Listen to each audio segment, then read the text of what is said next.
The Bell V-280 Valor is a next-generation tiltrotor aircraft designed to blend rapid high-speed flight with vertical takeoff and landing agility, in response to the U.S. Army's future vertical lift goals. As of mid-2025, the platform features a composite-rich airframe that balances strength, weight savings, and fatigue resistance, with the fuselage configured to house the cockpit, mission systems, and a rear-ramped troop or cargo bay. By 2026, it is expected that additional refinements to the composite layups, bonding techniques, or structural reinforcements could further optimize weight-to-strength ratios, though no specific updates have yet been publicly confirmed. Power is provided by twin turboshaft engines that feed through a centralized gearbox and a wing-to-nacelle driveline. The interconnect drive shafts and clutches allow for cross-drive capability so that if one engine fails, the remaining one can power both proprotors, enhancing survivability. The components in this drivetrain, including gearboxes, torque shafts, resilient mounts, and vibration isolators, are all built for field maintenance and quick modular replacement. No new drivetrain updates for 2026 have surfaced, but it is plausible that Bell has worked on incremental improvements in thermal management, lubrication systems, or digital health monitoring to boost longevity and lower maintenance cycles. The tiltrotor's nacelles, the pods at the wingtips that hold the proprotors, rotate between vertical and horizontal orientations using a drive mechanism likely combining hydraulics and electromechanical actuators. The proprotors themselves use multi-blade, composite construction and are optimized for high-speed cruise while delaying compressibility effects at tip speeds. Future updates might include refined blade geometries or materials to push the aircraft's top speed or efficiency, though such enhancements remain under wraps. One of the most modern elements of the V-280 is its full-authority fly-by-wire flight control system, replacing traditional mechanical linkages with digital control. With multiple redundant channels, flight control computers work behind the scenes to manage collective and cyclic inputs, nacelle tilt scheduling, and perhaps even rotor speed adjustments, all while providing envelope protection and reducing pilot workload. By 2026, the software suite may have undergone code optimization for smoother transitions between hover and airplane modes, enhanced autopilot profiles, formation avionics, or even pilot-assisted handling in degraded visual environments, although these are anticipated rather than confirmed updates. The avionics fit the model of a contemporary military tiltrotor: a glass cockpit with multi-function displays, helmet-mounted sights, GPS/INS navigation, tactical data links, communications, plus sensor integration including electro-optical, infrared, radar, defensive aids, and targeting pods. Bell has emphasized open systems architecture to allow third-party payload integration and mission system upgrades over the aircraft's lifecycle.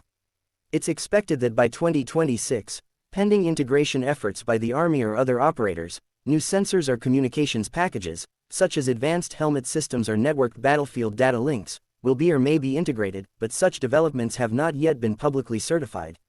Troop and cargo handling are central to the V-280's design. The rear ramp allows rapid egress and ingress, and the cabin is modular, one moment configured for a squad of soldiers, the next for stretchers in medevac configuration, or pallet-style cargo.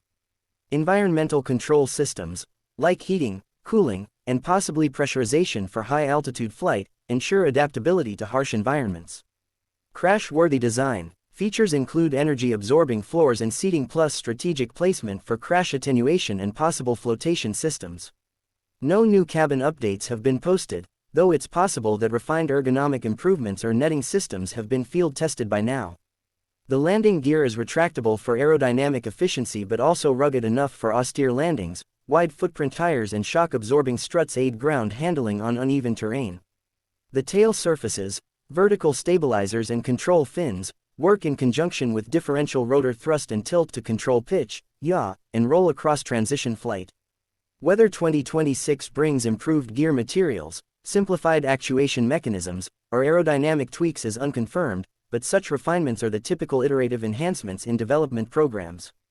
Supporting systems include dual-engine-driven generators, potentially an auxiliary power unit for ground operations, battery arrays sized for emergency power, and integrated health and usage monitoring systems to track component life, vibrations, and maintenance needs. While no new power or APU updates have been publicized, an emphasis on digital diagnostics and predictive maintenance is likely to be continuously improved in line with military platform trends. From a defensive and survivability standpoint, the Valor includes design elements such as armor protection in critical areas, crash attenuation zones in the airframe, infrared suppressing exhausts, and chaff flare dispensers. Although Bell may be exploring additional signature reduction materials or more advanced defensive aids, no specific 2026-era enhancements have been announced. In combining a composite-intensive structure, proprotors that bridge helicopter and airplane performance, a survivable redundant drivetrain, fully integrated fly-by-wire flight controls, modular mission, sensor and cabin systems, and rugged landing gear, all wrapped in an open architecture avionics suite, the V-280 Valor epitomizes the next evolution of vertical lift aircraft. By 2026, it is reasonable to expect ongoing refinements in aerodynamics, avionics, maintenance systems, and survivability. These would aim to further increase cruise speed, extend range, reduce maintenance hours per flight hour, and enhance mission flexibility. However, until official sources provide updated specifications, such as cruise speed beyond 300 knots, combat range, payload capacities, engine type, or certification milestones, these remain projections.